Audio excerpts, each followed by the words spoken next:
Contamos con la grata presencia del señor embajador de Cuba en Ecuador, Basilio Gutiérrez. Él está de visita en la provincia de Imbabura. Bienvenido, qué gusto tenerle aquí. Muchas gracias, Amanda. Es un placer estar aquí.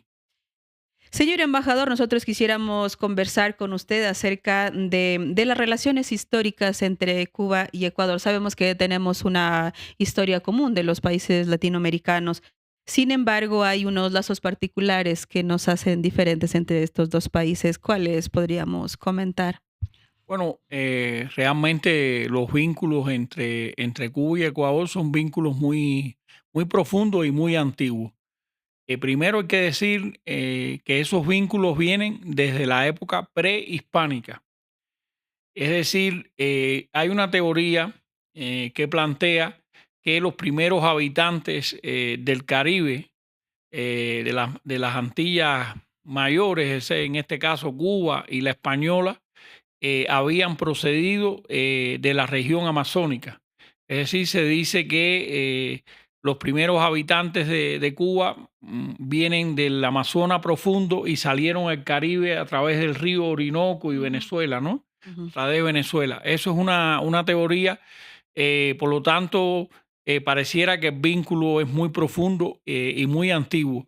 Ya en la época propiamente con la llegada de Cristóbal Colón a América en el año 1492 y todo el proceso de colonización que se dio en nuestro continente, fue entonces un vínculo muy fuerte de toda la América que estaba bajo el colonialismo español, y hay que decir que La Habana era uno de los principales centros justamente del poder español en Cuba, perdón, en América Latina.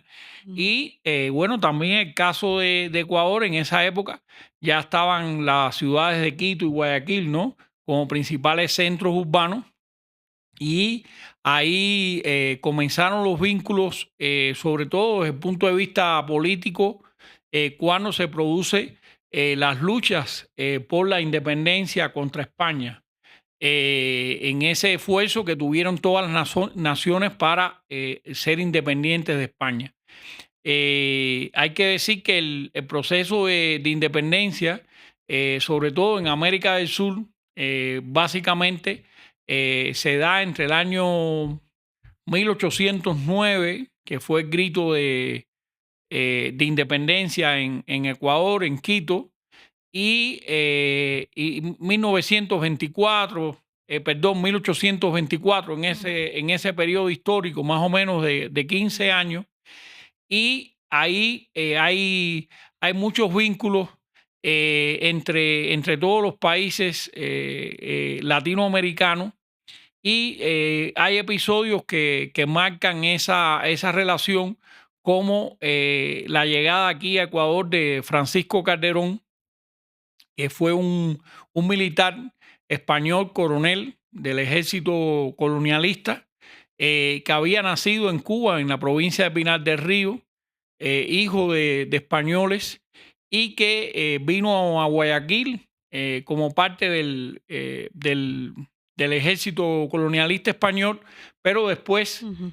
como era la usanza de aquella época, se pasó a las tropas independentistas, ¿no? En este caso a las tropas de Simón Bolívar, y tuvo una participación destacada en esa lucha, y fue fusilado justamente en San Antonio de Ibarra en 1812, Mm. después que se produce una batalla entre los independentistas y los realistas.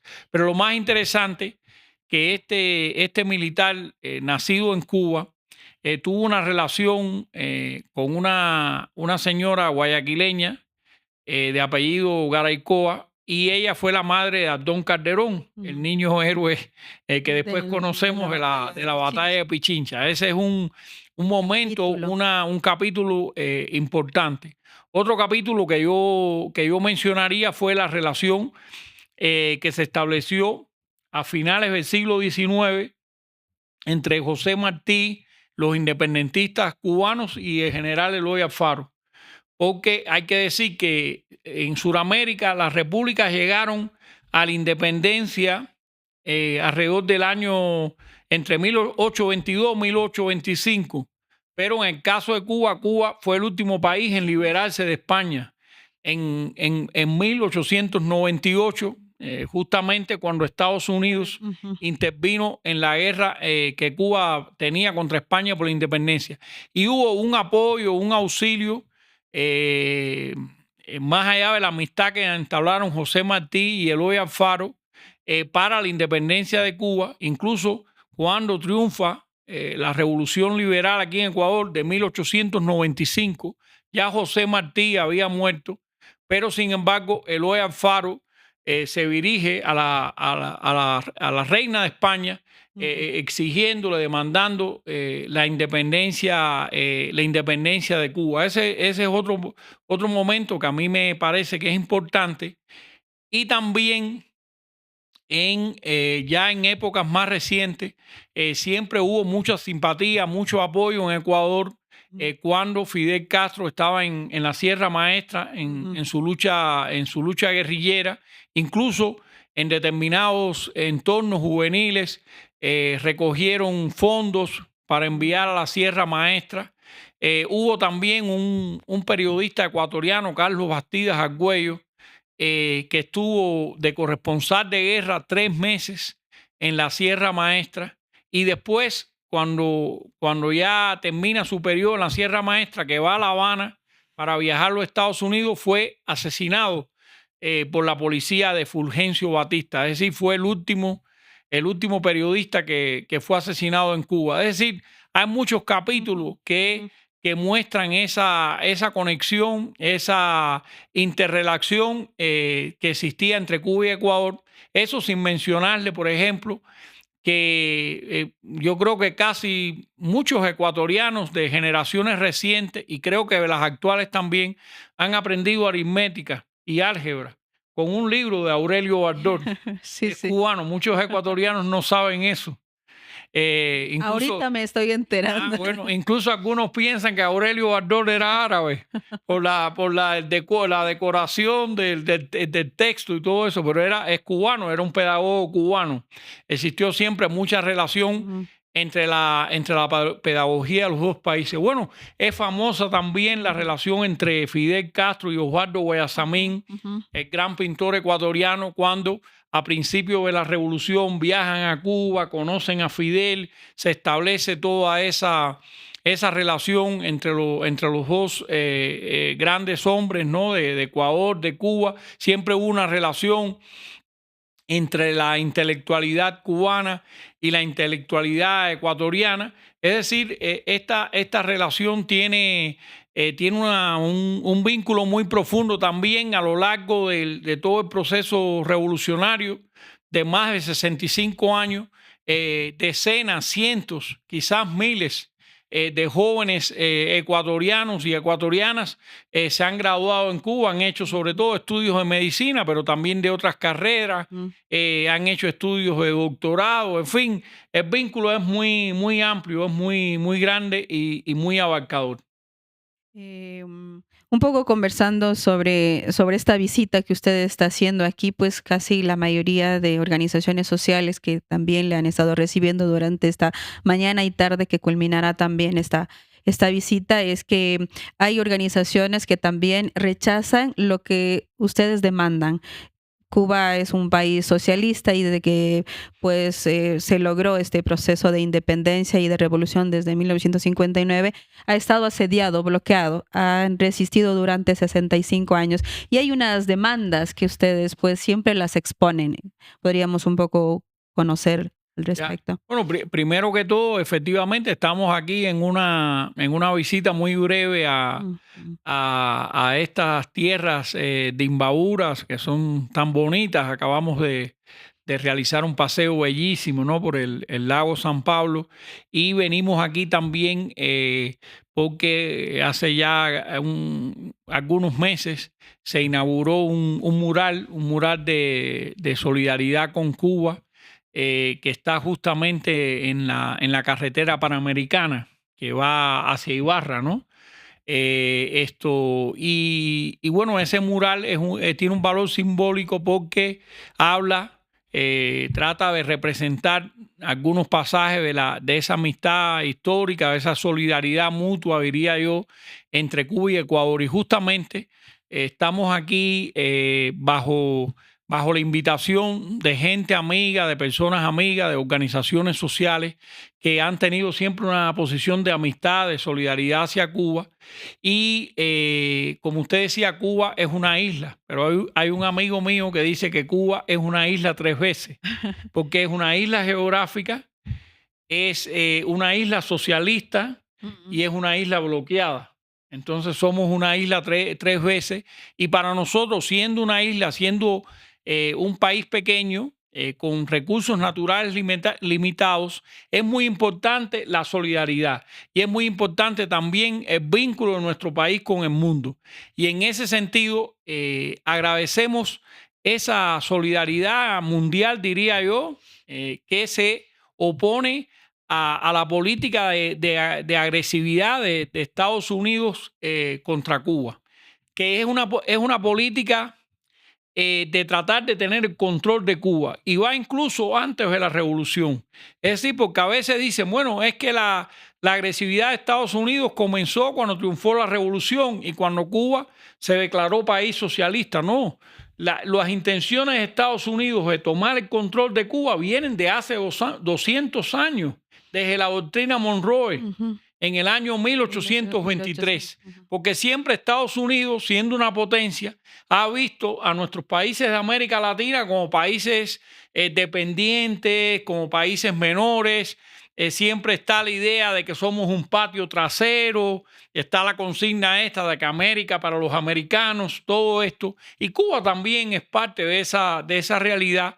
Y fíjese usted que justamente cuando Cuba estaba ganando la guerra contra España en 1898, Estados Unidos interviene en la guerra de Cuba, que ya estaba ganando la guerra efectivamente, y toma el control de Cuba y ocupa militarmente el país entre el 1 de 1899 hasta el 20 de mayo de 1902, que se establece la República de Cuba. Es decir, Cuba se declara república, fíjese, 80 años después que el Después de Ecuador. todos los países que estaban Efectivamente, independizados. tardíamente, Ujú, efectivamente.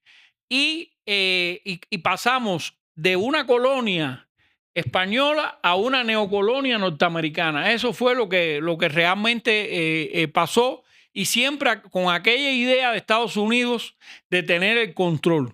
ujú, Y Estados Unidos accedió a la independencia de Cuba, pero con una condición: que Cuba diera posibilidad que Estados Unidos tuviera bases militares en Cuba.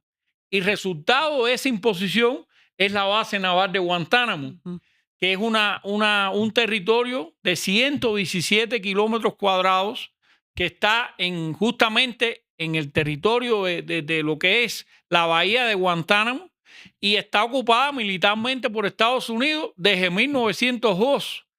Y es una base militar en contra de la voluntad de nuestro pueblo, en contra de la voluntad de nuestro gobierno. Es la única base militar en el mundo que Estados Unidos mantiene, a pesar de que el país no quiere esa base militar, es decir, está impuesta por la fuerza.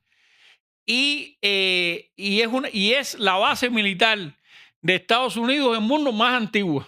ujú, Fíjese qué historia. Entonces, usted decía, ¿cuáles son las demandas de Cuba? Bueno, una demanda fundamental de Cuba es que Estados Unidos retire la base militar de Guantánamo. Otra demanda que tiene Cuba es que se retire el famoso embargo, como ellos dicen. Nosotros lo llamamos bloqueo económico, financiero, comercial, pero en realidad es una verdadera guerra económica para tratar de destruir a la revolución cubana, porque es la forma que encontró Estados Unidos para tratar de fracturar, de revertir, de destruir el proyecto revolucionario en Cuba con ese bloqueo. Y es un bloqueo porque no es el hecho de que Estados Unidos no tenga relaciones económicas y comerciales con Cuba, es el hecho de que Estados Unidos utiliza todo su poder económico, siendo la principal potencia del mundo, para tratar de que otros países no tengan relaciones económicas con Cuba. E incluso el presidente Donald Trump, Ustedes sí quieren tener las relaciones con el mundo entero. por supuesto, y la tenemos, Ujú. pero con dificultades, porque la relación económica, hoy el mundo está dominado por la moneda dólar y Cuba no puede hacer comercio, no puede hacer sus relaciones económicas con el mundo utilizando el dólar, precisamente gracias a este bloqueo. Pero lo peor es que Estados Unidos, durante la administración de Donald Trump, incluyó a Cuba en una lista ellos tienen varias listas para sancionar los países que se dice que son países patrocinadores del terrorismo. Imagínese usted. Y eso le impide a Cuba tener un acceso al sistema financiero internacional. Si ahora mismo usted quiere hacer una transferencia de dinero hacia Cuba, no puede. No puede porque los bancos ecuatorianos tienen un vínculo muy fuerte con los Estados Unidos. Ujú. El Ecuador es un país que está Dolarizado. dolarizado, entonces usted no puede transferir dinero directamente desde Ecuador a Cuba. Usted tiene que buscar un tercer país, mandarlo a Europa, los fondos, después ir para Cuba. Entonces, ¿y cuánto cuesta eso? Es un ejemplo práctico de por qué nosotros exigimos el levantamiento del bloqueo, que tiene también otras aristas. Por ejemplo, los ciudadanos norteamericanos no pueden viajar a Cuba libremente. Para viajar a Cuba necesitan una licencia, un permiso especial del Departamento del Tesoro de los Estados Unidos, y es una cosa que violenta los derechos de los ciudadanos norteamericanos que quisieran viajar libremente a Cuba, como viajan a Ecuador o viajan a República Dominicana o viajan a otros países. Y para viajar a Cuba, solo tienen que tener esa licencia y solo pueden viajar en grupos. No pueden viajar de manera individual, no le dan la visa para viajar de manera individual. Eso trae como resultado de que Cuba pierde ingresos, porque el mayor emisor de turismo en el Caribe es Estados Unidos. Por ejemplo, solo a República Dominicana van como 5 millones de turistas norteamericanos y a Cuba unos pocos miles. Entonces usted está viendo ahí que hay un efecto negativo sobre nuestra economía. Nosotros no podemos tener un comercio con Estados Unidos, que es la principal economía del mundo. Nuestros productos tradicionales, nosotros no podemos exportarlos a Estados Unidos. El ron, los cigarros, el café, bueno, los productos del mar, todas las posibilidades que tiene nuestro país. Y Estados Unidos, repito, hace presiones de todo tipo para que el mundo no se relacione económicamente con Cuba. Hay países soberanos que sí se relacionan con Cuba, como por ejemplo China o Rusia u otros países, pero está esta dificultad muy grande. Por eso es una de las demandas nuestras, que el bloqueo debe ser levantado. Es injusto, es ilegal, y esa es nuestra lucha. Y la Asamblea General de las Naciones Unidas ha votado 184 países también que levanten el bloqueo. El bloqueo, y no Israel pasa y Estados Unidos no acatan. No se oponen porque las resoluciones de la Asamblea General de Naciones Unidas no son obligatorias, no son vinculantes. Entonces Estados Unidos no acata esa resolución. Como usted dijo, solo Estados Unidos e Israel sistemáticamente votan contra esa resolución. Es decir, el mundo está con Cuba, pero Estados Unidos no quiere aceptar esa resolución. Es una política de fuerza. Ahora mismo, el 30 de octubre, nuevamente vamos a llevar a votación esta resolución contra el bloqueo en Naciones Unidas, y es parte de nuestra lucha, que es política. Nosotros somos un pequeño país. Nosotros somos un país de paz. Nuestras armas son las ideas. Y por lo tanto, en ese terreno, nosotros damos la batalla, y nosotros estamos seguros que más tarde o más temprano ese bloqueo va a cesar, porque también el mundo está cambiando. Y en la medida que el mundo va siendo diferente en la medida en que el mundo va siendo más democrático, entonces el bloqueo va perdiendo su sentido. Pero hoy en día le hace mucho daño a nuestro pueblo y lesiona los derechos humanos, ya no de una persona, sino de una nación, de un pueblo entero, ¿no? ¿Y por qué cree que no ha sucumbido? Porque a pesar de que existe esa guerra económica, tienen ustedes una clave que el pueblo ha resistido durante 65 años y continúa la revolución. Bueno, yo creo que hemos resistido primero porque defendemos ideas justas. Defendemos ideas justas, que es la independencia, es la soberanía de nuestro país, porque tenemos un proyecto histórico de humanista, de justicia social, de socialismo, de inclusión, de igualdad entre los seres humanos.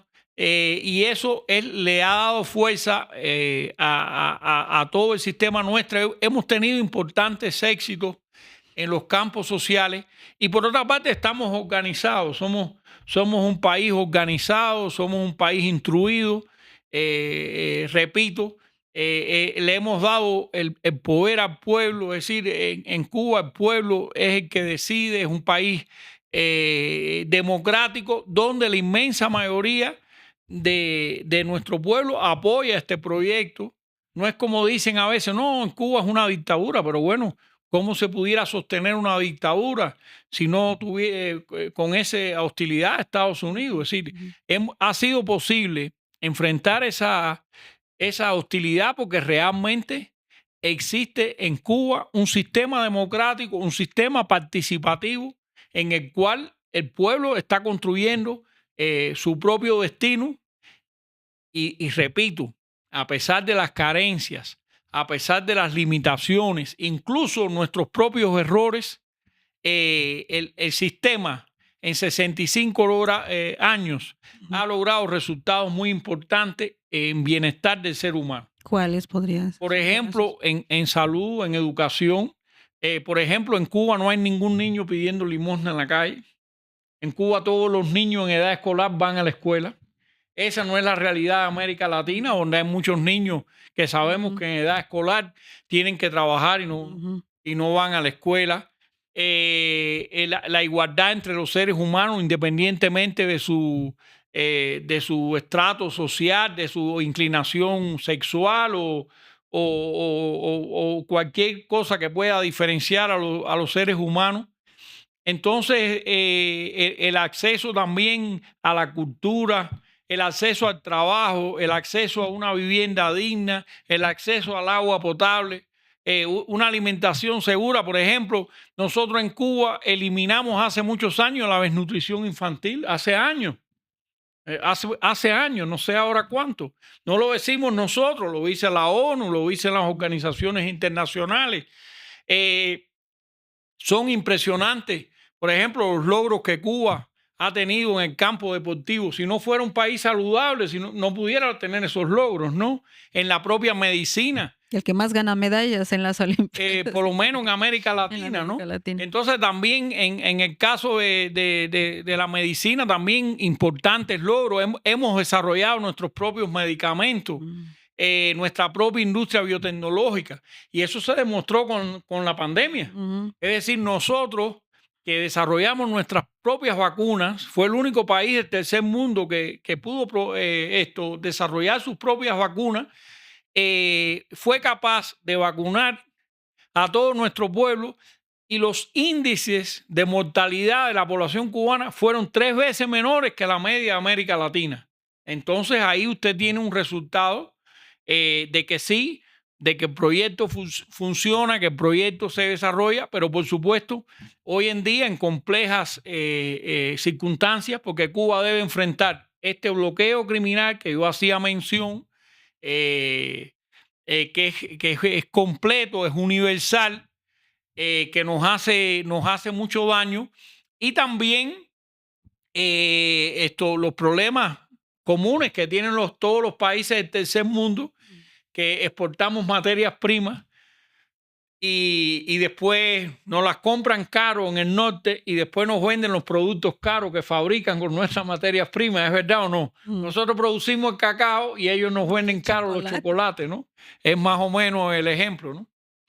Nosotros quisiéramos un poco también conversar acerca de, un poco soñando, ¿qué pasaría si se levanta el embargo? ¿Qué pasaría en un año, por ejemplo? Yo creo que en un año el cambio sería fundamental. Lo primero es que Cuba tendría acceso al mercado norteamericano para vender nuestros productos y para comprar. Imagínense que nosotros podamos traer muchos de los productos que necesitamos eh, a una distancia de 200 kilómetros, cuando ahora tenemos que traerlo de China a veces a cuántos kilómetros, a no sé, a 6.000, 8.000 kilómetros, 10.000 creo de China Ujú. o de Rusia. Es decir, sería un cambio fundamental, pero lo otro, aparecerían créditos para nuestro desarrollo. Todas esas potencialidades que tienen nuestros profesionales pudieran ofrecer estos servicios a otros países.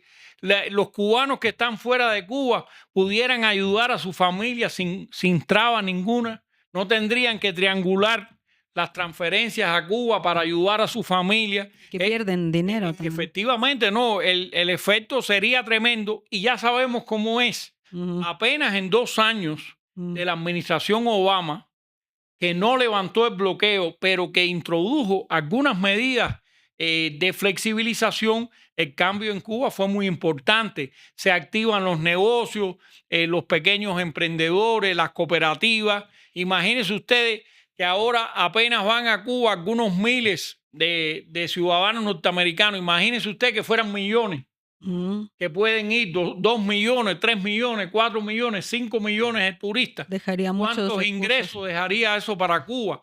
Y entonces eso le daría una capacidad financiera al país para el desarrollo de su industria, para su modernización. Es decir, sería una realidad totalmente diferente.